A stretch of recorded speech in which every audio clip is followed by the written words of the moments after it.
say I filled out, gained a little ground, that my belly's starting to make a squeaking sound. But I ain't ashamed, I don't wear it rough, I just tell them I'm packing a little more tough. Used to be lean, now I'm more deluxe. Got a whole lot of man in this four-wheel truck. I ain't fat, I'm just easier to see. More to hug and more to me to be. You can spot me in a crowd like a neon sign, and this big old frame still fits just fine. So call me thick or call me free, but I ain't fat, I'm just easier to see. Tried jogging once, made it to the gate, sat down, had biscuits, figured that was fate. I got love handled.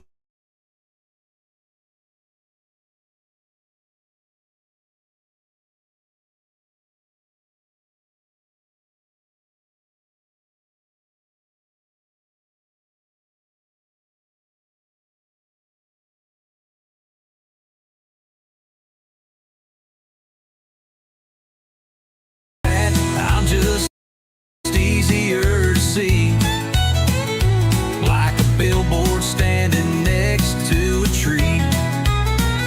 Don't need camo, I light up a room like a full moon rising in a neon saloon. So point and laugh if that's your spree, but I ain't fat, I'm just easier to see. My doctor said, you might slow down. I said, Doc, I got the best lap in town. My wife still whistles when I walk by, says more of you to love, and I can't deny. I ain't fat, I'm just easier to see. And if you don't like it, you ain't gotta look at me. I'm big, bold, and built for fun, and I block the shade when I'm out in the sun. So here I stand, loud and carefree. I ain't fat, I'm just easier to see.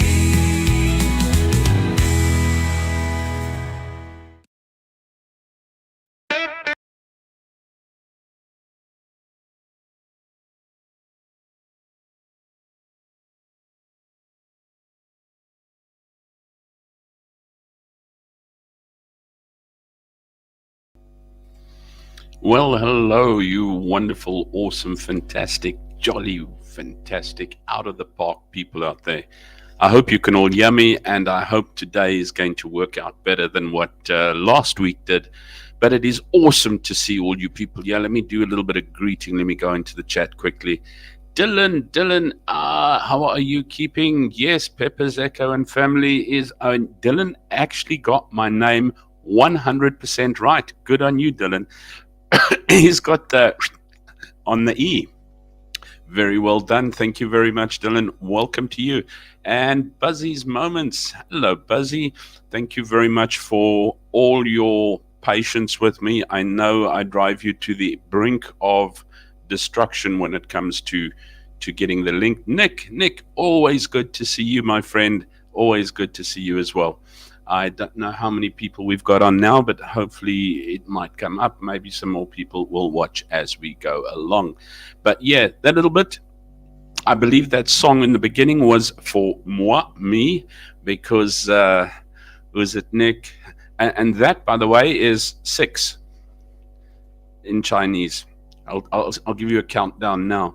I was just wanting to say that song at the beginning, that was for me. I'm not fat, I'm just easier to see. Very nice. Super tunes coming from AI Harmonix. The link is in the description below if you'd like to get a few more of those tunes or sign up or subscribe to their channel and hear a couple of more.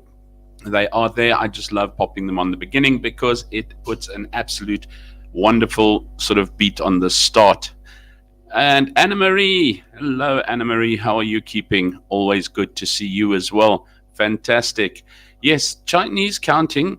1 is 1, 2, 3, 4, and 5, 6, 7, 8. Yeah, I know it looks like 7, but that's 8, 9, 10, 11, 12, 13, 19. So yes, 19. But yeah, I'm starting to sort of do a little bit of sign language when I need to know how much things are costing and going along. So if someone says like, okay, it's 69, and it's got no reflection on anything else than the price I was looking at now when I said 69. But yeah. Anyways, let's take a look further. What we've got today is an absolute out of the park, wonderful, yes, knock you up, 14-man play against Italy, and we won 32-14. Yes, it did give me a little bit of a, how should I say, but yeah. Anna Marie say the song Cambodia. Yes, I saw the song Cambodia popped up, and it must be because I was thinking of my hometown. I saw it in the WhatsApp group. What an awesome. I used to have the CD as well of that. And I played it a lot when I actually got to Cambodia to try and convince myself. Not much convincing needed because it worked really, really well for me. I did work out. I fell in love with the place. So very, very happy there. But yeah, how awesome that it suddenly popped up on your stream. Must have been pointing you in the eastern direction to where we were.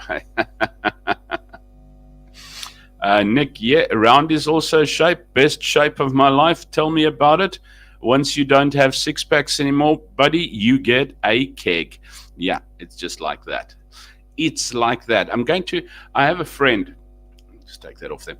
I have a friend who always says, it's like that. It's like that. Buddy of mine. And I always say to him, yeah, wise man always says to me, it's like that.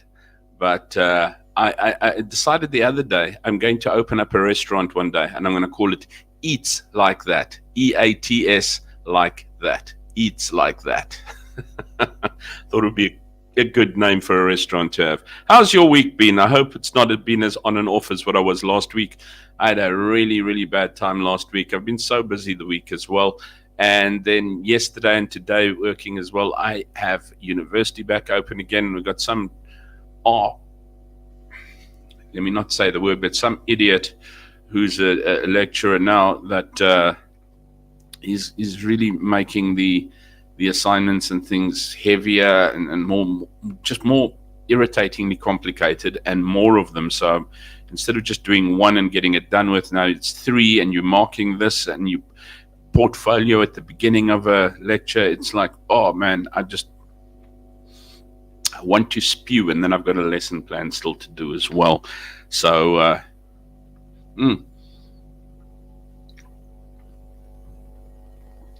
I was so tired by the time I got home from work today. I just crashed down for about 2 hours, and that of course was my mistake, is crashing down. But I did put a few things together for us to see as we go along this evening. Work isn't for sissies. No, it is not. It is not. All those retired sissies out there. No, I'm kidding. I know you did your service to your country and not to your bank account, because it's not working so well these days. I do have a little bit of information for retirees as we go along tonight. We shall see it. But yeah, last night we decided, there's a big mall in town, and we just needed to get out because I get cabin fever. I don't know about you guys. I just can't sit inside all day long. I've got to get out. Otherwise, I start getting really, really sort of like a dark blanket coming over me. So we thought, okay, we're going to take a look at this mall because apparently Deji Mall's a big mall. And yeah, it's a really, really big mall. It's sort of going into the older part of town, so you can actually start seeing that China also has an old part. And yeah, very crowded part. You know, you usually don't see it so crowded. It all looks like lovely and sparkly over here. And you can see it's a little bit older there, although the mall's not old at all, because you go into the mall and it is just brand name after brand name after brand name. It was the most uneventful mall walk I've ever done, because I mean, I can't afford to look in the window, never mind go into the stores. It is Estee Lauder, Christian Dior, you name it, every brand store singly by itself over there. Absolutely, absolutely ridiculous. But yes, and so it wasn't that great. But yeah, we did get out at least, and we did see a different side of China a little bit as well. Even though it was at night, it was still really, really busy. It was about 7, 8 o'clock at night and was pretty packed. And I always wonder, you know, why do people come walking around these brand stores? As I said, you can't afford to sniff the air in the store, never mind anything else. Anna Marie says, we went to visit family in Alberton. Oh, wow. My old hunting grounds. We used to live there this weekend. And today from there, we left for Pretoria to visit kids. But the weather, oh, yeah, I believe you're having some hectic rain. It was so bad they told us to give it a miss. The road is bad and looks like waves, floods. Yes, I believe you are having some hectic rain. Is it a good thing? Is it a bad thing? Because, yeah, I know farmers always pray for rain, but I don't think they pray for floods. So I don't know. With these weather systems of ours going up and down all over the place, then it's ultra hot, then it's cold.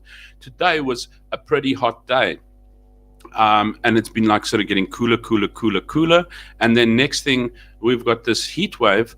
And tomorrow we're like minus 111. So I don't know how it's going to get to those temperatures, because last night as well, I was watching some TV and then graciously fell asleep on the couch like I usually do, and woke up at like 2:30 this morning, and I was shivering. I was actually shivering. So I don't know what is going to happen there. So yeah, I have seen some pictures. I did actually put a little bit up about the weather as well this evening there in Johannesburg. So yeah. I'm listening and unpacking suitcases at the same time. The lovely thing about trips. I'm hoping to be able to go to Cambodia in February next year, just to go and visit again. I just, you know what, it's like I said, it's always my second home, so I really enjoy it. And then I have a friend, well, he's from South Africa. He's currently in South Africa again, visiting his kids, but he moved to Netherlands last year in November. So he's coming to visit on the 18th of December. And then I should actually get some footage for you as well, because we're going to go to Shanghai for the 19th and 20th of December. And then on the evening of the 24th, we're going to leave for Beijing, and we'll be in Beijing for the 25th, 26th, 27th. We're coming back on the 28th again from Beijing. So hopefully we get to see the Pearl Tower, or not necessarily the Pearl Tower. It's not so high. I want to go up the Shanghai Tower. It's the highest lookout in the world that we've got at the moment. And then there's the Yun Garden, and then the Bund in Shanghai that I want to go to. And then in Beijing, we'd like to go and see the Great Wall of China. I mean, you don't come to China and don't go and take a look at the Great Wall. And then we want to go to Tiananmen Square, the Forbidden City, the Temple of Heaven and Earth, and the Golden Palace. And hopefully after that, we've still got some time to actually come home in the place. Yes, you must enjoy your Christmas time very much as well. It's a time for family. It'll just be the three of us, because we'll be in Beijing for Christmas. So, and they don't really do Christmas here, although I must say at the mall where I went, it's sort of a cosmopolitan mall, new mall up and running. So they do have their Christmas decorations in the windows, and that the mall itself doesn't do a massive Christmas decoration. There's a big blow up Santa thing on the outside of the mall, but inside, you know, like, I don't know how it goes in South Africa these days, because I know the last time I was in SA over Christmas, I was looking around and I went, they didn't really go to a lot of trouble in the mall. So I don't know how much they're going to do in South Africa these days. I know the Christmas advertisements and the decorations all in October or end of October start going up already. So yeah, I know the one lady in our office at school, because our school doesn't really do Christmas either. They're actually open on Christmas Day. We just get Christmas Day off. She's like, oh yeah, we've got to put up some Christmas decorations in the office. And it's like, well, when do we start? Now. And we're like, maybe you should just actually wait for the 1st of December. This is still very early. But I have actually started watching Christmas movies already. Dylan says, dead year in the RSA. Yeah, no, every cent is counting, and even Christmas decorations are starting to count. And I don't know how jolly, you know what? I just miss that. Don't you miss that Christmas feeling? You know what? That playing of Boney M suddenly ringing out through all the speakers in the shops and around town. I mean, the first thing I used to do when school finished in December is I used to go and dust off the Boney M album, and bam, off we go with Christmas carols, and the music and the radios are playing Christmas carols and everything. And I don't know, these days it's like an anti-Christmas climax. You know, and I do appreciate the fact that it's a Christian holiday, and the only thing about Christmas that Christians need to do is actually go to church, and the rest is very secular. So it has taken across the world as well. So I don't know. I just miss that feeling. You know, what people used to get that feeling. You used to have that, you know, that warm and bubbly feeling inside you. Yeah. Yeah, Dylan says it happened when I ended school as well. Yeah, you know, you had that like, yeah, it's Christmas. And, you know, you counted down. I even said to Ina, I said, I want to get a little advent calendar for myself this year, so I can at least sort of just get excited towards Christmas. You know, I don't care if it's just a little chocolate that I'm opening up every day. Not that I can do with a chocolate, but still I can do with opening that door and getting excited about that chocolate, you know. I was about to say I'll give it to the dogs, but they're fat enough as well. Jesse's nearly 3 kgs. But talking about Christmas, and let's take a look at some movies that I've been watching. Yeah, I have watched a series called Ballad. Now, I don't know where Hendo is, but Hendo would be very, very chuffed. It's Maggie Q, and I think Hendo would really, really like Maggie Q. But it's just a nice short series called Ballad. As she got into a mix or mess up with one of the other detectives, etc., and things obviously escalate and get better from there, which is quite a nice story. Nothing home running about it, but I really, you know what, we enjoyed watching every single episode of it. Short and sweet. Definitely going to be another season of it as well. Definitely Maggie Q. She's the one from La Femme Nikita, if anyone remembers that. She still does a really, really good cop show and does some good action movies. And I enjoyed the pace at which it was and the story at which it was. And it does add a good couple of twists and turns into it as well, which does add, I wouldn't say it's a thriller, but it is definitely a good story. Then we went on to watching a movie, which is nice. So yeah, if you're Christian, you should enjoy A Christmas Prayer.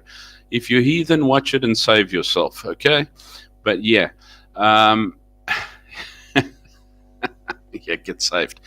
But you know what? One of those Hallmark, predictable, very nice, feel-good little movies or whatever. And yeah, one day we were just like, nah, and we thought, oh, we'll watch something nice, and we put this one on.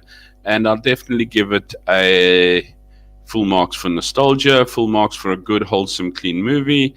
And as I said, nothing out of the ordinary, no mysteries, totally predictable. You know what's happening in it, but it's still a lot of fun to watch. But Ballad, I would definitely give it a shot at doing so. Right.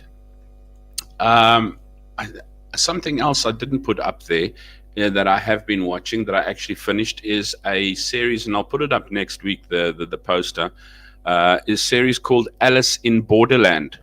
Now, I don't know if you ever enjoyed Squid Games, but Squid Games, it's very, very similar. It's actually Japanese, so it is translated. It is on Netflix, and they sort of go to the borderlands. They end up in another world. They sort of like hiding in the toilet one moment, and the next thing they're out, and they've got to play these games according to a deck of cards. And it's also like having to survive and make it through. And yeah, I quite enjoyed it. If you like sort of a dystopian type of unimaginable science fiction, I enjoyed it because it's obviously like a Hunger Games, Squid Games type of thing, which is really up my alley. Don't want to say that. Nick misses the huge family get-togethers. Oh, Nick, tell me about that. In Cape Town was absolutely awesome. We had so many families and aunts and uncles and cousins over there that we ended up every year when we were in Cape Town, we ended up at somebody's house. Somebody else's house. So then we were at my aunt and them's house, then we were at my cousin and them's house, and my other cousin's house, and the other aunt's house. And the one time we were at my place, our house in Cape Town, and we had a braai room, a huge braai room, and then our garage. When you came in from the garage into the house, you came into the braai room. So we pulled out the cars, and we made a pub. We made like the garage into like a pub. And in the braai room, we had to set up for 25 people altogether. And my aunt and them always organized a game for afterwards. And it was, everybody brought the food. It was brilliant. And I mean, 25 people in a house is quite hectic. And it just, it is the most memorable of times is having your family together. And yeah, we were all family there. It's awesome. Been watching Yellowstone, says Buzzy. Yes, you know what? I need to watch that sometime. I just never get past the first episode. It's sort of like, yeah. And how many times I've seen them shoot those horses at the beginning? It's just not funny. And I really need to watch it because the same person, what's his name? Sheridan, not Terrence Sheridan or whatever. He wrote Yellowstone very successfully. My favorite all-time series, being Tulsa King, is also done by him. And Landman, the one that I spoke about last week or the week before last, is also done by him. So I really, he does absolutely awesome work. Apparently everything he touches turns to gold. So it is something that I really need to try and get into, but I have not watched Yellowstone at all. I watched the first episode, so I think I've just got to be in that right mood to get into it. It's like Game of Thrones. If you've got to get into it, you've got to watch those first 3-4 episodes and make it through there, and then you're into Game of Thrones, and then you'll never throw it out the window, even when you watch the last season and it's absolute banana donkey do, and you still stuck to it there. Christmas movies are coming up quite a bit now. But as I say, look, definitely in China, I don't feel the feeling of Christmas. I had more of a Christmas feeling in Cambodia because we actually closed school the last week of December and the first week of January. We were actually closed. And they put a Christmas tree up at school and everything. And it just seemed more. In China is very, very much more, no, we don't do Christmas. Well, not where I am around anyway. But as I said, we went to the mall and there's a little touch of Christmas there, but nothing hectic. You know what? If you go into the shops, is there anything Christmas? Yeah, here and there might be Christmas, but otherwise, look in the corner over there. If you blow the dust of those things, there's a few Christmas things there, but nothing really Christmassy. And as I said, I do look. I will always tell you, no doubt about it, I'm a Christian and I celebrate Christmas for the right reason, and that's of course the birth of our Savior, Lord and Savior Jesus Christ. But Christmas has become so secular around the world that I'm surprised that China has not embraced it as well, because I do feel that sometimes they are pretty materialistic. So having a date or day to give someone. But then again, in Japan has Kentucky Fried Chicken is hugely hugely popular in Japan on Christmas. They actually have them placing their buckets of chicken orders 2 to 3 days before Christmas Day so that they can get their orders on Christmas Day. KFC is phenomenally busy on Christmas Day there. And that all originated, I think, late 70s, early 80s, when KFC had a brilliant marketing plan. Now, with Christmas in Japan is very much like almost like a Valentine's thing or a special thing for family or whatever. And they gave away, I think it was a bottle of wine or a bottle of champagne or something like that with each bucket that you bought. And that originated into a tradition. And if you type in Japan and Christmas, it's a big thing in Japan and Kentucky, or KFC, or Japan Christmas. You'll always have KFC come up because it is a big thing there at Christmas time. But yeah, panning on to a little bit of news and views. I actually got some phenomenal footage here of a woman in critical condition after finding out that she may have been wrong. Yeah, no, critical condition. That would be my wife. But yeah, let's take that one off before I get clocked for it anyway. But going further on into what's happening in the news and views, Herman Mashaba says the banner by the most racist, brutal, heartless, traitors, and vicious against common humanity. A banner has emerged at the OR Tambo, and that was the 15th. Obviously, they've wrecked it down now. And Herman, I don't know what's wrong with Herman Mashaba, but yeah, he's all up the pole these days. But yeah, I think Solidarity put in the most phenomenal poster ever. It says, "Welcome to the most race-regulated country in the world." And then the South African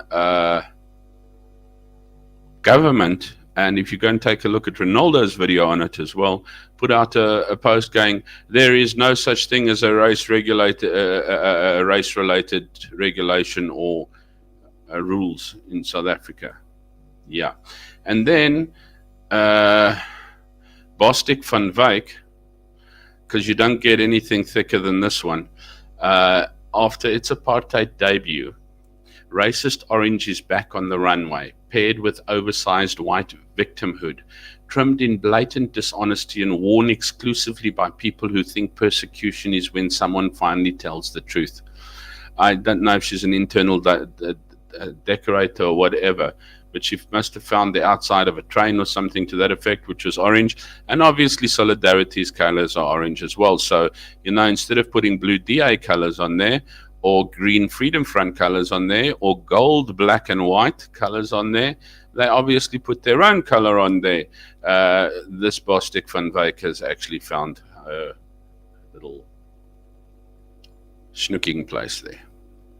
KFC is too expensive. Yeah, it does get pretty expensive these days. It's ridiculous. But mind you, all fast food has become expensive. I mean, I take a look even, and I don't really go to fast food joints and that anymore because of the fact that we find that you've really got to, you pay out a whole lot. I'm trying not to put my hand on this desk so that this thing doesn't bob around too much. But yeah, you end up paying more. If you're going to go Western, you pay more. There's actually like a little Chinese food court here next door to us. There's a McDonald's around the corner as well.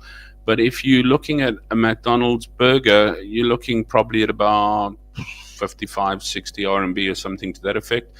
And then it's 120 RMB later that you've got two burgers.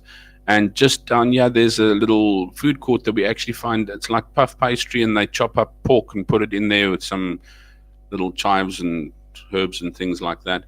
Very, very nice. And it's like 20 RMB for both of them, for the both of us. So like it's literally a fifth or a sixth of the cost of what we would be taking fast food out on. So if we actually want to get something like that, we get it there, or we'll get a little bowl of dumplings. And that is also like 12 RMB for the dumplings type of thing. So if you bought two dumplings, it would be 24 RMB. So far, far less than 100, 120 RMB. I think I think we looked at something online the other day. There was a thing online that said McDonald's has a special, but it's probably mini burger or something to that effect for like $14.90. So it'll be about 30 something for two, which doesn't sound bad, but it'll probably be the size of a biscuit or something to that effect again. So yeah, yes, occasionally we do sort of sniff past there or whatever, but yeah, we've got to be very, very careful as well, because Western food is expensive food, and so we can't go overboard and apply in anything Western. I mean, even if you're looking at tea and coffee and things like that, which we do get, obviously, because I mean, every morning you have a good cup of coffee, every Sunday evening at the stream, a good cup of coffee. I'm not going to be Renaldo now and throw my Pepsi Max in the in the screen, but I do have a zero, and that's how you spell Coke. Yeah, it's how I keep myself hydrated during this during this day when I'm sitting over here, because my chair is not the most comfortable chair either, and when I sit down and I start working, and I'm going to sit here for ages, and my bum is eventually feeling like it's going through my back. But yeah, let's carry on. Yeah, watching the budget, Dylan, watching the budget. But of course, I couldn't do anything without itching my little wokeism over here. Now, what advice do you give this? I'm not a boy or a girl. Where do I pee? I'm a boy. Why ask me? She's a girl. Why ask her? Find out where you freaks pee then. Because that's all I can think of. If you're not a boy and you're not a girl, you're a freaking freak. What do you want to be? Do you want to stand or do you want to sit? Absolutely ridiculous. What a load of twatter these people are. You know what? I have no problem with you being a boy, or you being a boy, or you being a girl. You can be a boy that likes a girl and a girl that likes a boy, or you can be a boy that likes a boy or a girl that likes a girl. That is not a problem. Identify yourself and decide who you like. That is quite cool with me. But when you go, I am not gender specific, now, then you must now get off your horse and bugger off into the sunset, because that is the biggest load of bull that I've ever come across. You know what? You can be a boy that likes a boy, a girl that likes a girl that likes a boy, or a boy that likes a girl. That is fine. But trust me, all I need to do is kick you in the groin. If you double over in pain, I will tell you you're a boy. If you slap me and there's no pain, you're a girl. Bottom line. By the way, they say getting kicked in the nuts is far more painful than childbirth, because after a month, 2 or 3 months or so after giving birth, a woman turns around, she says, maybe we should have another one.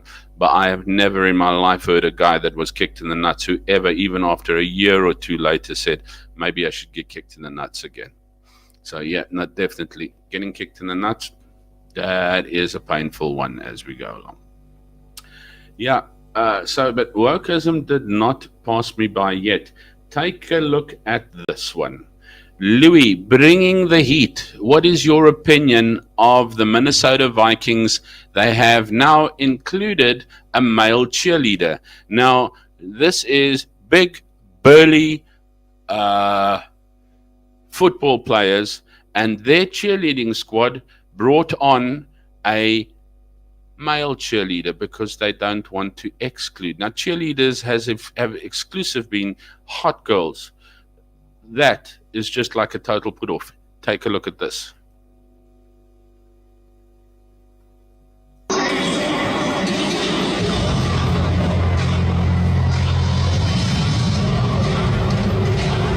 Freaking chicken looking for worms.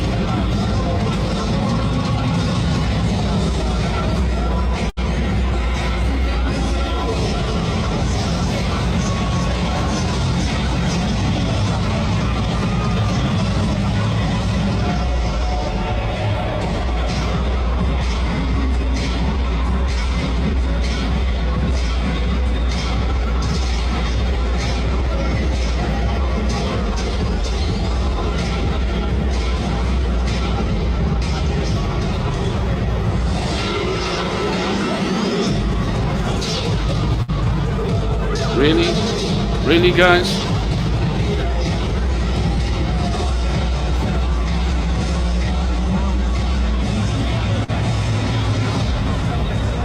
How do you like that?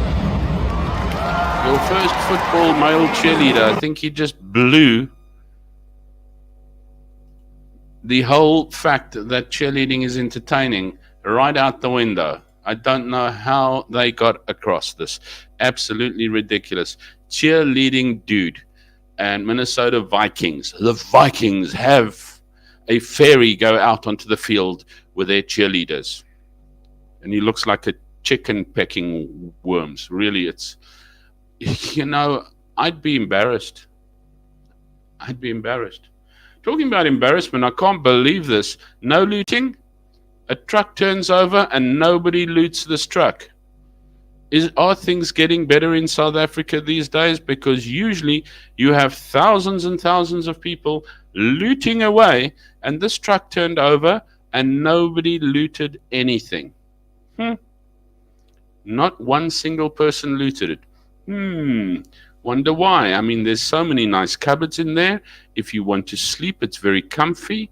The material is really, really good. And trust me, the wood's probably pretty expensive as well. Bloody picky looters, eh? Yes. Going from work, still staying on the left-hand side. I still want to get a T-shirt for Pepper's Echo, but I think you get slapped in South Africa with it. I'd like the Pepper's Echo logo in the middle, and on the top I want to say don't get left behind, and at the bottom I'd say think right. But yeah, it would be probably a problem. What is your opinion on this? Just a quick one. So we have an airplane full of Palestinians land at OR Tambo. Nobody knows jack the rabbit about it. And I know people are getting all upset because they spent a few hours on the plane. Apart from the fact that they didn't even have documentation. But yeah, now we've got illegal immigrants. And if you were in the States or even in South Africa, and this cute little bugger walks up to you and says, I'm an illegal immigrant, what are you going to say to him? What did David Kramer say? RCFF. As is toch fucking fooi toch. No, as is toch fooi toch, he used to say. Sorry, didn't mean to leave the F word in there. As is toch fooi toch. Gaan huis toe, bliksempie. You don't belong here. We give enough child profit out here for everybody that bangs away. So yeah, no. Deport the fools, of course. I agree with you 100%. Funnily enough, if you go and take a look at Colonel Chris Wyatt's stream, he has spoken about CNN twice now that have done this documentary in South Africa, and what a stinking job that they have done. And I must agree, it's absolutely very, very poor and poor taste. That little Irishman sitting there talking to Elon Musk's father, and he's going like, you know what about oppression and apartheid, and you know what, and this, and Elon Musk's father said, you know what, we fed them. We kept them nourished. You know what? Nobody went hungry. He says, what do you mean? He says, well, to multiply, there were 30,000. To multiply, we fed them. We fed them, and they've multiplied 850 times more. So how can you say that you were genocidal, or that you killed out, or that you were, if you just fed the living daylights out of them? And I'm not going to be the one that applauds apartheid. I don't think it was a very wise move, to be honest with you, because it created inequality in the fact that it created abuse in some people, unfortunately. Some people took it too literally. But I was watching, and if you take a look at the Truth Report, there's a chat between Gareth Cliff and Willem Petzer. And I think that was really, really very eye-opening to me, and also hearing, because Willem Petzer is doing a whole series on apartheid, which is very, very interesting to hear as well. Because if you take a listen to apartheid, yeah, you know what? Apart from the segregational issues and that, they created homelands, and they actually brought in, I think it was Boshoff that brought in, or Forster that brought in, and Boshoff was extremely upset with him. And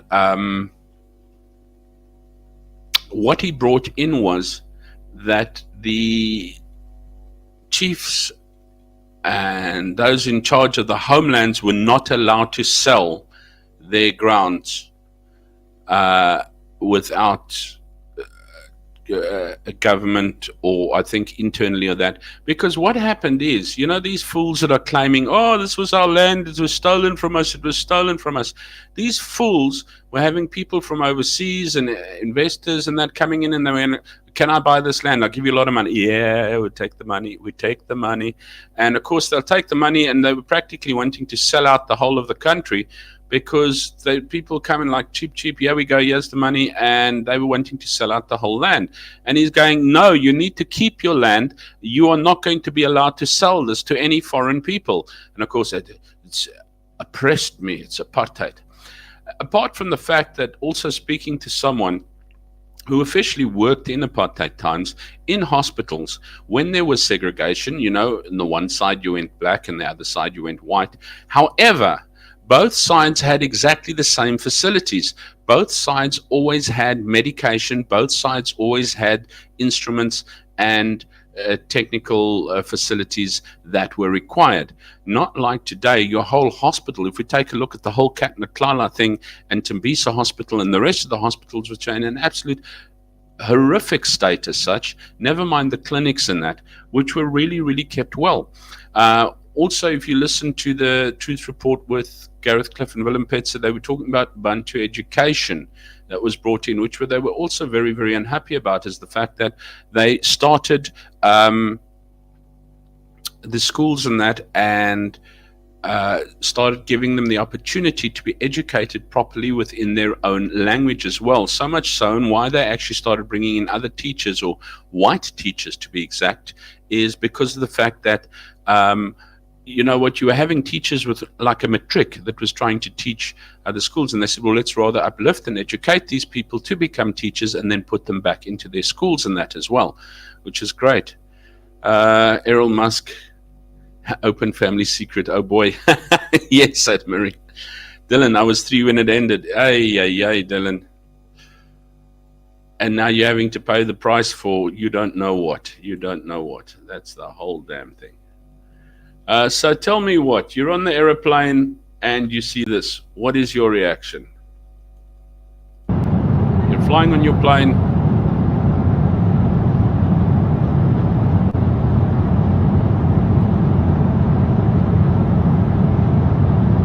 Dude, are you checking the luggage out there?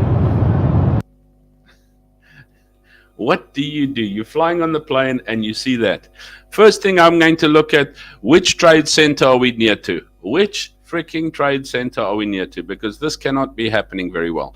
And then second of all is, I'm going to want to know, if this plane is flying south, why are you not looking east or something to that effect? Because you're in the wrong direction, but you're in the same direction as what the plane is flying. So either you're there to piss the passengers off, or you're just a sham, because you're not in the right direction unless you compassed the plane to fly in that direction for you for those few minutes, or I don't know how long you ever do that. Yeah. CBB says, I've had that on a plane before. My goodness me, I've not had that. My planes were all too small. I don't think you could fit that blanket and the dude in between the seats there. Only the little air hostesses can fit in between those seats, because it's always blooming difficult for me to get up and go to the toilet. And of course, you don't go to the toilet, especially in the morning on a plane. I don't know why these people get on a plane And before they even take off, they're running for the toilet on the plane. Did you not find a toilet in the airport, for crying out loud? Why do you board the plane and then run for the toilet? The air hostess actually has to say, please clear the toilet so that we can take off. Oh, crumbs. Anna Marie, if you listen to some black people aged 45 to 60, you get the truth about what they think of the cancer. Yes, indeed so. And Anna Marie, and that is why I say we need some of these people in Parliament, just a younger generation, so that they can decide to carry on. We're sitting with such an old age home with such a grudge on their shoulder, and they're still trying to fight the people of the past. However, with full mouths and full pockets, full bank accounts, a couple of Lamborghinis, and all those other wonderful things as well, which is a very, very big problem to me. Also, what's a problem to me is that the propaganda and propagation that is actually brought down. These days, anybody born in this country, black, white, or not this country, in South Africa, black, white, Indian, Asian, colored, you name it, is absolutely born innocently. What brings up the hatred within them is the family that actually feeds them. So if you poison your children and your family as they grow up, that is how you're going to grow up, seething that poison. It's like being bitten by a snake when you are born. You will carry that poison with you until you are able to hopefully make up your own mind. But then you get things like Kolnias. Now, watch the Kolnias. I don't know if you watch the Boshoff, Dr. Willem Boshoff, or somebody from Oranje, and Kolnias. Kolnias, what an idiot. He is such a washout. I mean, he couldn't hold it in the ANC. Then he went to I think he tried his own party. That washed out. Then he tried to go to the MK party. That washed out. Now he's sucking on the hind tit of the EFF. And what an absolutely appalling excuse for a breathing piece of skin. Kolnias, really, really, absolutely. But yeah, so I watched the debate with those, and it was absolute British saying bollocks. Let me put myself on the other side. A little bit of advice, good advice for retirees. First of all, yesterday I consulted my doctor at this clinic. After learning that I had retired recently, the doctor gave me the following health advice. He says you must walk more often if you are retired. Avoid soft drinks, beer or liquor. Drink more plain water. Avoid driving, take public transport. Avoid dining out, eat at home. And take less meat and seafood, eat more vegetables. So I asked the doctor, and I said, Doc, may I know what is wrong with me? And he replied, you have no salary.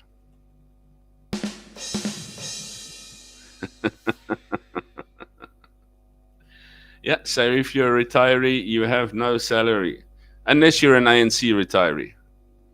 But yeah, here's another one. Let's see how many of you still believe in... A husband takes his wife to play her first game of golf.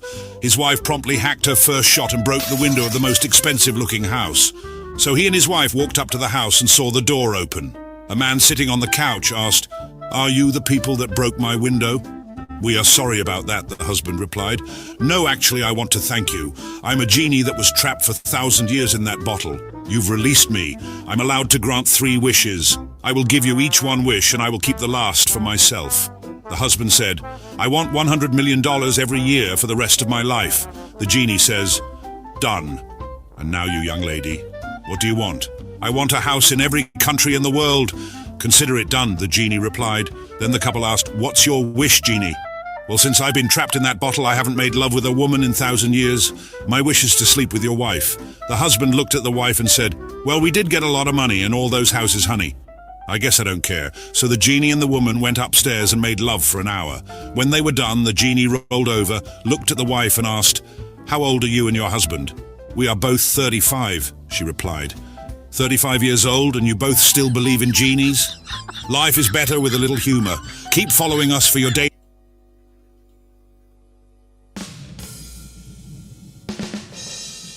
chuckles. Yeah, so if you believe in genies, there's no such thing as free in life. There are no such things as wishes. Ag nee, ek kry net die regte woorde vir wat ek wil sê vandag nie. CBB. Oh, no, no, no. That nigh horse. Carl nigh horse. I like that one, Anna Marie. That's brilliant. Is an absolute, I don't know. I think an insult is too kind for him. Really, it's, I cannot think that a grown, intelligent man, because I don't know about intelligent, but that a grown man of his age can be so dumb.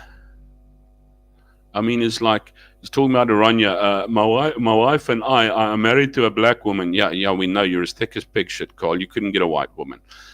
So you should play rugby. All the rugby players get white women. But no, I'm kidding. But we won't be able to live in Oranje because my wife's black. No, Carl, you got it all wrong because you're as thick as pig shit. That's why you can't live in Oranje. You've got to. For Oranje does not have a color code at all. As the one guy said when he was asked, are there racists in Oranje? And he turned around and he said, of course there are. He says, in the whole world there are racists, including Oranje. But that doesn't mean that Oranje is a racist state or a racist settlement. Nothing there states racist. However, it does state Afrikaner Christian principles. And Carl has none of those. So, you know what? Before we even get to your wife, Carl, no, you can't even come and bachelor here. So, yeah. Chris or someone in his chat started to call him Niles. Absolutely, absolutely. Tell me something over here. Is this the child's fault or the dog's fault? Tell him to lay down. Good. Lay down. Lay down. Pull straight down. Boop. Straight down, Kason. Straight down, Kason. Kason, straight down. You're pulling Straight down. Lay down. What are you doing? Oh!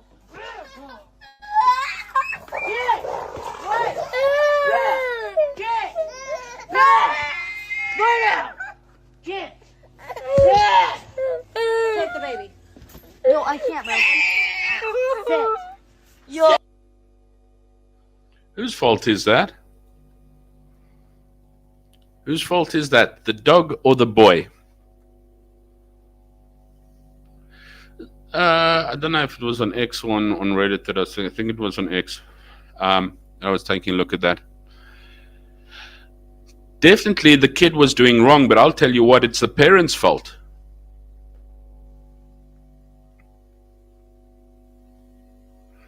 Because, first of all, you don't let a kid try and discipline a staffy, number one. Number two, the kid was not in control of the dog. The person's edging him on to become more aggressive. That kid is becoming aggressive, anything. And as somebody said, when those ears went flat and that look went up, they should have known there and then, let go of the dog, don't push it anymore. And of course, let me tell you, that dog just gave that kid a warning. If it wanted to really, really attack and bite, it would have annihilated that kid. So definitely it was the kid's fault, but I would blame the parents for that, especially while you're busy videotaping. I mean, first of all, when that dog attacked, you know, any normal parent would have thrown the phone. You would have just seen that phone go flying. You wouldn't have seen the recording carrying on and on and on and on and on. So just for a couple of likes trying to actually get that kid. Yeah, too many instructors. Indeed. CBB, it was a news report that called him that as she didn't know how to pronounce Niles. Yeah. But yeah, so many things in life we are trying to tame without having control of it. And often it is not the fault of the person doing that, it is the fault of the people egging them on. And that's where we get to where we have a race issue in our country as well. Often it is not the people, and as I said earlier on, it is not what you are born as, it is what you are groomed to be. So if you are grooming someone or have been groomed, sit up, take a look at yourself and go, I am right. Let me think my own way. Because no one's saying to you think left. All I'm saying is don't let people groom you. One of the biggest things that I'm working with in my life right now is something that grows in you like a poison, and that is resentment, bitterness, just absolute grudged on many things that you can't control. Many things are just out of your hand, but it consumes you. And that consumes you in such a way that you are looking at everything in a angry, resentful way. You don't see good in life anymore, and life gets worse and worse and worse. South Africa, what can we say? We can moan about it all the time. But it's not going to change these bananas. It's really not. They're going to get fraught. But it's absolutely, absolutely not going to change a fraught banana. And this is what you do with a country like South Africa. Instead of making a new wheel, for those of you who find out that you can't afford new tires, this is how your tire is made.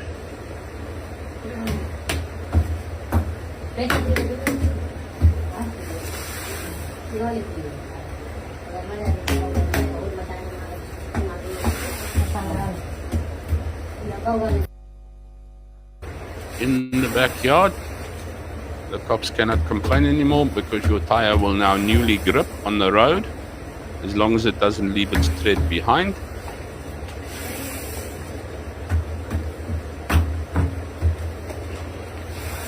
Spoeg and plak.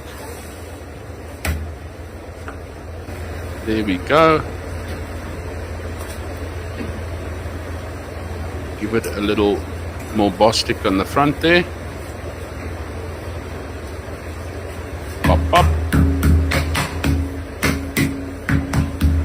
And there is your new ultra cheap tire that is possibly going to blow out at the side. Don't forget to staple it in there while we're about it.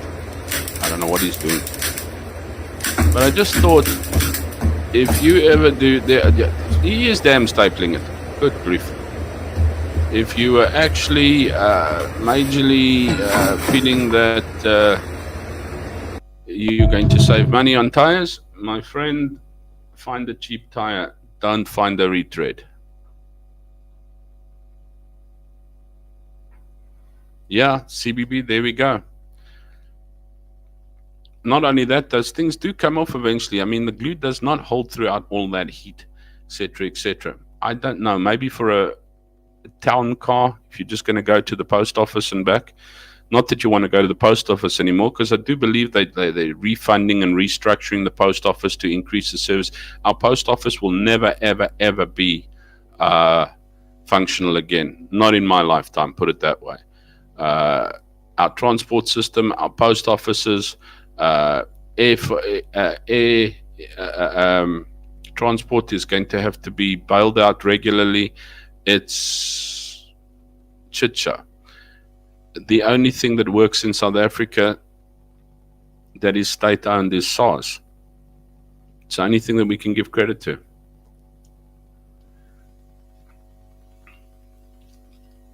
Oh, wow. Old car because you couldn't find tires. Only because you couldn't find tires for the car was too old.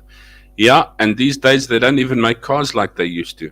I still want to try and get a car sometime one day, but I don't know. You know what? Finances are not playing the game. Not playing the game. Not playing the game.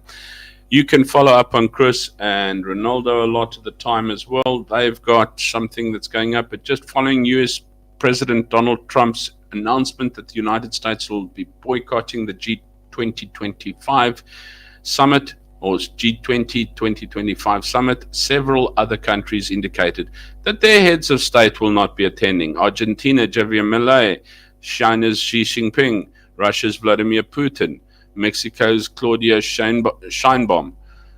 Now, I don't want to be funny. As Chris said in his video, they've all got their excuses, but we know why. Everybody knows why. So, yeah, what are we going for? The G15?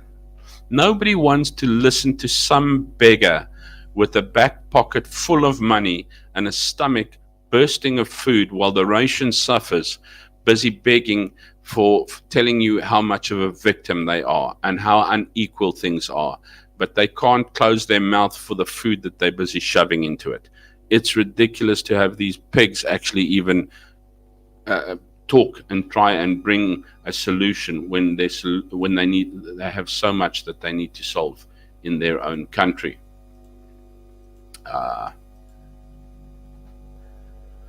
But But yes, there are sicknesses as well. Here's a little thing, and I'm going to probably close up with it because we've hit our hour, and I'm not going to moan your head off. But here's a little thing on diabetes. Don't mess with my stuff, okay? Listen to your wife, buddy.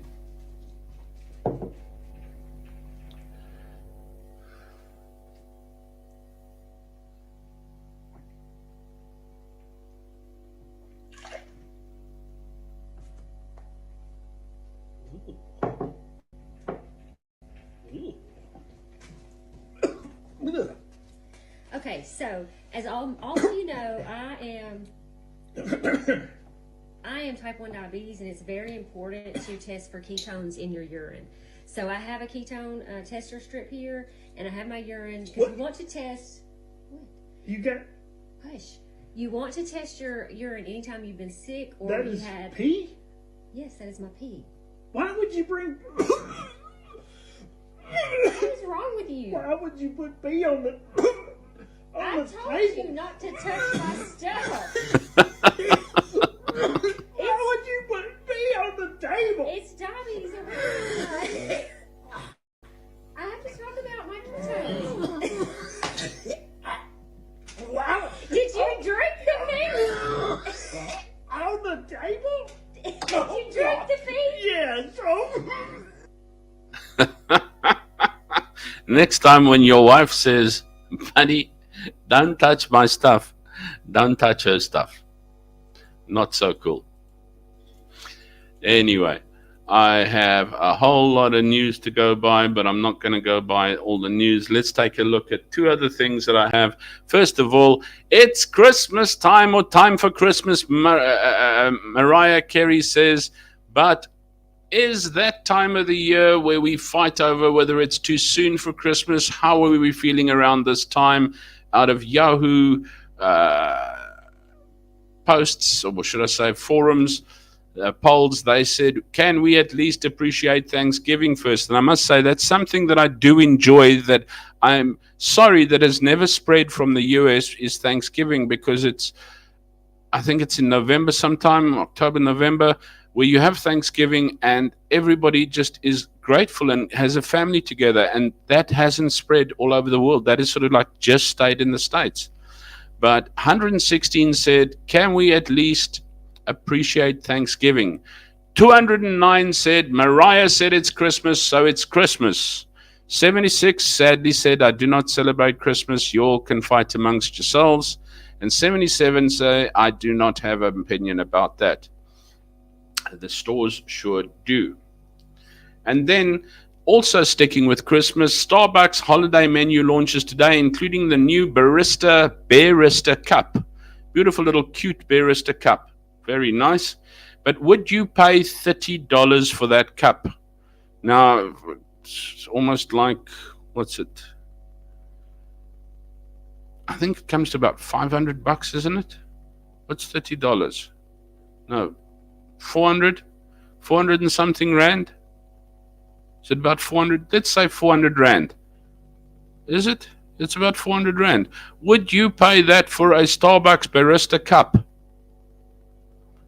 I was looking at work. There's a Starbucks downstairs, and we were looking, and Ina looked, and she said, oh, we need to get little flasks like this. I said, yeah, we just need to get one without the name tag on it, because your first couple of dollars that you pay is for the name, and then you actually look at what the thing is. So 81, funnily enough, said, yes, I need it yesterday. Obviously, those collectors and people that like their brands.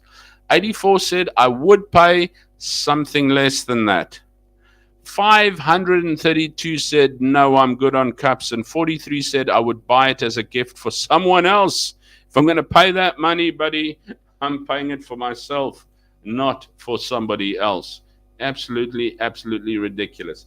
Let me leave you with this. Remember, your words can plant gardens or burn whole forests down. It is up to you. And so, from my side to your side, remember what I said. Our nation can be built, and the new people can be built. Dylan was mentioning that he was born 3 years old when apartheid ended. So, wow, you didn't get to actually experience very much of it at all. So what the hell have you got to do with it? But remember, your words can plant gardens or burn whole forests down. When you speak to people, when you talk to people, when you speak behind people's back, that is usually when you bring in the biggest forest fires. People think it's often when you talk to people, but it's often when you speak behind their back. You can either build them or you can break them. It's up to you what happens, but most definitely it's what you bring people up with as well. And this is why I'm saying what you spread between your family, between your friends, between your children. You can either be the poison or you can be the antidote. It is always up to you to choose.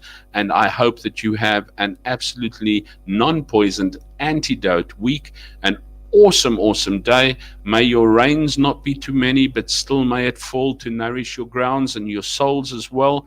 And may your week be easy on you. May it not be too hot. May it just be cool, and may the breeze bring you new refreshed hope for your soul and for your spirit. From my side, thank you so much. You're absolutely fanatically, tastically awesome people. Remember, your words can plant gardens or burn whole forests down. The choice, my friends, are yours. Take care, be good, and if you can't be good, at least be kind. Cheers.